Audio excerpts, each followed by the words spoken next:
One of the most important decisions businesses make is hiring new employees. With the hiring of employees, though, comes the responsibility to adhere to labor laws and payroll regulations, the accurate calculation of wages and deductions, as well as the submission of payroll taxes to government agencies. In many small businesses, the accounting team is also responsible for payroll and the payroll tax returns. When I worked for small businesses as a controller, I managed the HR setup for new employees, benefit plans, weekly payroll, and payroll tax returns. It was a really helpful learning experience for me earlier in my career because I learned how all of the different pieces in the payroll register make up the payroll journal entry and where to look when something did not match. As an accountant, it is important to understand labor laws and payroll laws, and in this video, we'll cover the FLSA, how minimum wage differs by state, the controversial topic of subminimum wage, as well as the calculation of employee earnings and payroll taxes. The Fair Labor Standards Act, or FLSA for short, protects non-exempt workers through its rulings on minimum wage and overtime. Before the FLSA was enacted in 1938, there wasn't a federal minimum wage, although 25 states had passed minimum wage laws. California, for instance, had a minimum wage of 16 cents in 1920, and by the time the FLSA passed in 1938, the minimum wage in California had more than doubled to 33 cents per hour. Before the FLSA, child labor was allowed and children as young as 5 worked in factories. The FLSA's protections are primarily for non-exempt workers, though. So what is a non-exempt employee? They're primarily hourly workers unless they work for companies that aren't subject to the provisions of the FLSA. For instance, companies who engage in no interstate commerce whatsoever, which is becoming rare because of e-commerce, and firms that have less than $500,000 in annual business volume. In those two cases, the FLSA provisions do not apply, meaning they get paid a lower minimum wage if the state's minimum wage is lower than the federal rate. On the other hand, certain businesses are always covered by the FLSA, such as hospitals, schools, and government agencies. The federal minimum wage is currently $7.25 per hour, and it hasn't changed since 2009. Many would argue that it is not a livable wage for employees. On the other hand, each state has the option to pass their own higher minimum wage. But before we talk about the minimum wage across the U.S., let's talk about California. California's minimum wage rate is $16.90 for all employers as of January 1st, 2026, an increase of 40 cents per hour from 2025. However, some cities and counties have set their own higher minimum wage rates. There are also higher minimum wages for certain categories of workers, such as hotel and medical workers. Salaried workers are also called exempt workers because they're exempt from the overtime provisions of the Fair Labor Standards Act, the FLSA. However, there is a minimum wage for salaried workers as well. The federal minimum salary is $684 per week, and in California, it's $1,352 per week. The minimum wage differs from state to state, and as of January 1st, 2025, the minimum wage ranges from $7.25 to $17.50 per hour. As discussed, there could be higher minimum wages in certain localities or job categories within a state. Did you know that the hourly minimum wage for tipped employees is $2.13 per the FLSA? But employers must pay the employee at least the full minimum wage if the tips do not make up the difference between the full minimum wage and the tipped minimum wage. However, tipped employees are not the only workers who may legally receive compensation lower than the minimum wage. Young employees who are less than 20 years old can be paid $4.25 per hour up to 90 days. Disabled workers can be paid less than the federal minimum wage, sometimes only pennies, if an employer obtains a certificate.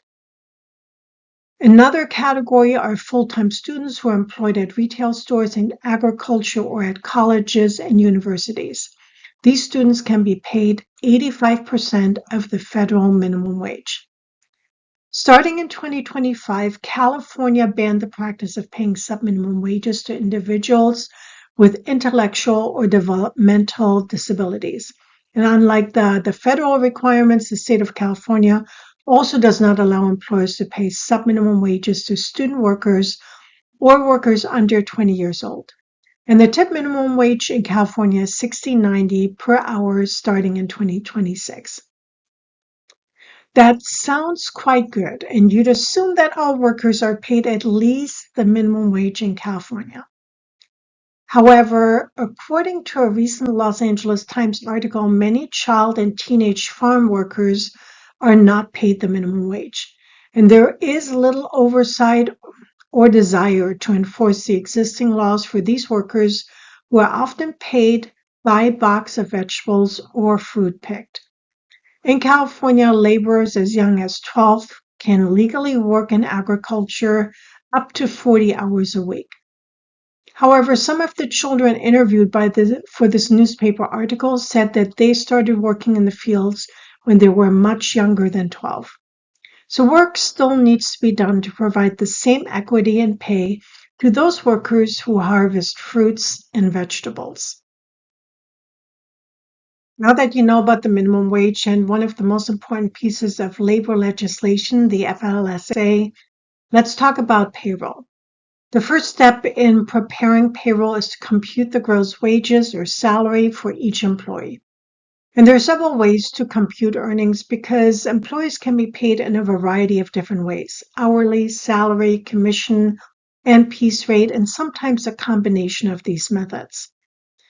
If employees are paid on an hourly rate basis, then workers earn a stated rate per hour and earn overtime at time and a half, meaning every overtime hour earns 50% more than the regular hour if they work more than 40 hours a week. In some states, like California, time and a half overtime applies when employees work more than 8 hours a day. Double time applies if the employee works more than 12 hours in a single workday or more than 8 hours on the 7th consecutive workday. The employee's gross pay depends on the number of hours and overtime hours worked. Salary basis employees earn an agreed upon amount for each week, month, or other period. The Fair Labor Standards Act states that employees must be in certain administrative, professional, creative, or executive positions and earn at least $684 per week to be considered a salaried employee. As of 2026, the minimum annual salary to qualify for an exempt employee in California is $1,352 per week per employee to be considered salaried. Some salary employees are also overtime eligible, but typically there is no overtime pay for salaried employees. Commission-based employees, usually salespeople, earn a percentage of the net sales that they generate. There are different rules for inside versus outside salespeople. Inside salespeople are employees where the customer comes to the place of business. For those employees, the FLSA applies and employees must earn a minimum wage. Outside salespeople are employees where the employee goes to the customer to make a sale. In the case of outside salespeople, the FLSA does not apply, and the total pay of an outside salesperson can be below the minimum wage. Piece rate basis employees are paid based on the number of units produced. That could be, for instance, a bakery employee who is paid based on the number of cakes decorated, or a social media employee who is paid based on the number of social media posts, or part-time college professors who are paid a fixed rate per class they teach. However, the employee must be paid at least the minimum wage under state law or federal law. Here's an example for calculating gross wages when the employee works regular and overtime hours. For 1 week, 3 employees of the Snowshoe Lodge worked the number of hours shown below. All these employees receive overtime pay at 1.5 times their regular hourly rate for any hours worked beyond 40 hours in a week. Compute the regular earnings, overtime earnings, and gross pay for each. So let's look at employee number 1. This employee worked 47 hours at $13 per hour, and overtime needs to be calculated for all hours over 40. So our calculation in this case is 40 hours times $13, $520 plus 7 hours at $19.50 equals $136.50 for total pay of $656. For employee number 2, we calculate 40 hours at $9.50 equals $380 plus 6 hours at $14.25 is $85.50 equals total pay of $465.50. And for employee number 3, we have 40 hours at $9 an hour equals $360 plus 4 hours at $13.50 equals $54 for total pay of $414. After calculating the gross wages, we also need to calculate payroll tax withholdings, such as federal income taxes. Employers are required to withhold from employees' earnings an estimated amount of income tax that will be payable by the employee on the earnings. The amount depends on the Form W-4, and there have been quite a few changes to the Form W-4 in recent years that are not yet reflected in our textbook. There are 2 ways to compute the federal income tax to withhold from an employee's earnings, but the wage bracket table method is almost universally used, although the percentage method table is the most exact method. The wage bracket tables are in publication 15T Circular E, and here's an example of a weekly payroll period wage bracket table. The manual calculation of federal income taxes can be quite complex if it involves pre-tax deductions and dependent exemptions. If you're interested in learning more about labor laws, payroll regulations, calculating gross pay, as well as fringe benefits, payroll taxes, and payroll deductions, I recommend that you check out a payroll accounting class.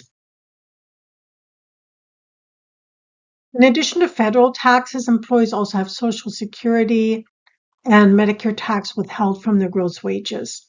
Social Security and Medicare taxes are paid by both the employee and the employer. Let's talk first about Social Security. The Federal Insurance Contribution Act, FICA, is commonly referred to as the Social Security Act and provides retirement benefits for workers and dependents of retired workers, as well as disability benefits. The Social Security tax rate is 6.2% and has been unchanged for many years.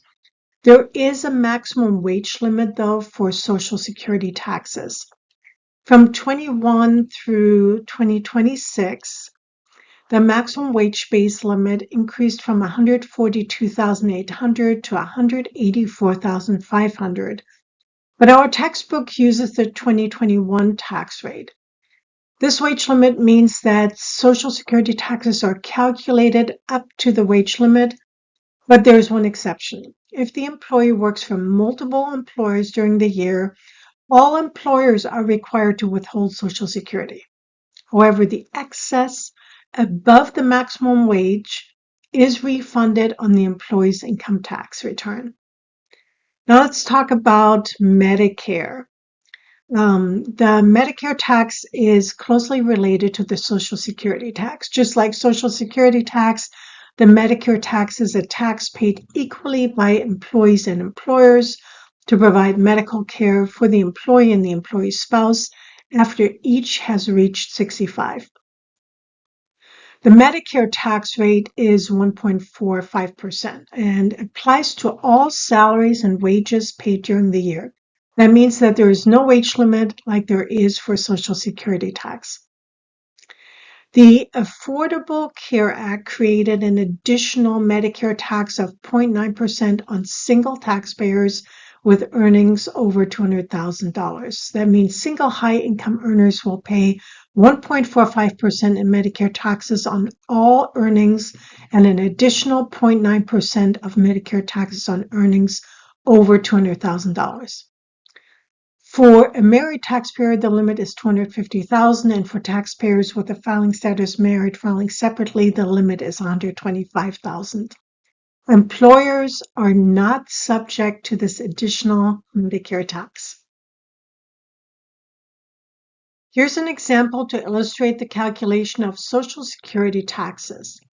What we have here are the monthly salaries for December and the year-to-date earnings of the 4 employees of Lincoln Project Company as of November 30th. Employees 1, 2, and 3 are far below the maximum Social Security wage limit of $142,800. When we add the December wages to the year-to-date November wages. That's why we have to only multiply the December wages by 6.2% to calculate the Social Security tax. So for instance, employee number 1 has $9,000 in December wages, and his total wages are below $142,800. So we multiply 9,000 by 6.2% to arrive at $558. We then do the same for employees number 2 and 3. Employee number 4, however, has November year-to-date wages of $132,000, and when we add the December wages to the November wages, we get $146,000. That is above the maximum wage limit for Social Security. And that tells us that not the entire December wages are subject to Social Security taxes.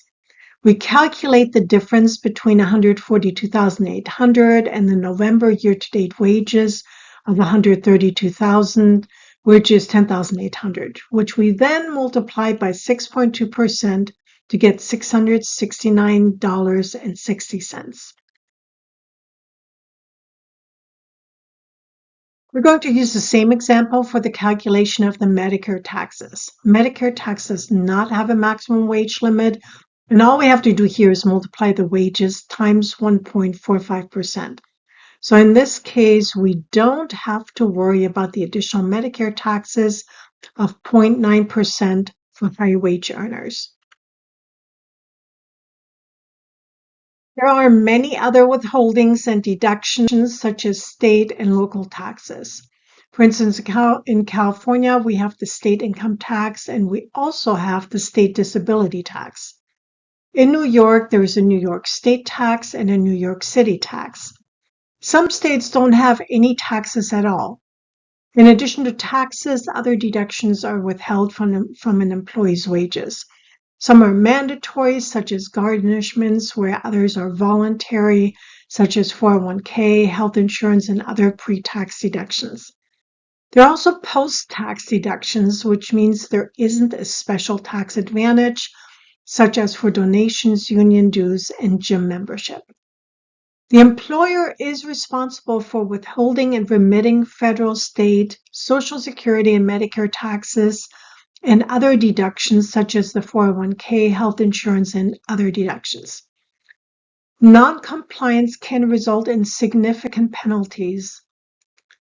In addition, the employer is responsible for the employer's share of Social Security and Medicare taxes, state and federal unemployment insurance, and workers' compensation insurance.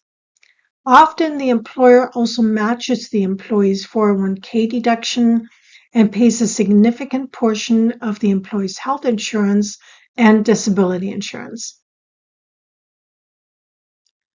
All the payroll information for the payroll period is captured in the payroll register. Here's an example. It starts with the name of the employee and their marital status. And typically, you would also see the number of dependents listed here and any additional withholdings the employee is requesting. Next are the number of hours and the hourly rate and the calculation of the regular and overtime wages. In this example, the earnings consist of $2,180 regular earnings plus $67.50 for overtime for total gross wages of $2,247.50. The payroll register then continues with the taxable wages for Social Security and Medicare taxes, and typically there would also be a column for federal and state taxable wages. In our example here, all the taxable wages are the same. However, when the employees have pre-tax deductions, such as 401k, the amounts subject to federal Social Security tax and Medicare tax would be different from the gross wages. The next set of columns are the deductions for Social Security, $439.35, Medicare, $32.59, and income tax, $155, as well as health insurance, $80. Finally, we get to net pay, which is $1,840.56, to the check number and the distribution of the gross wages by type.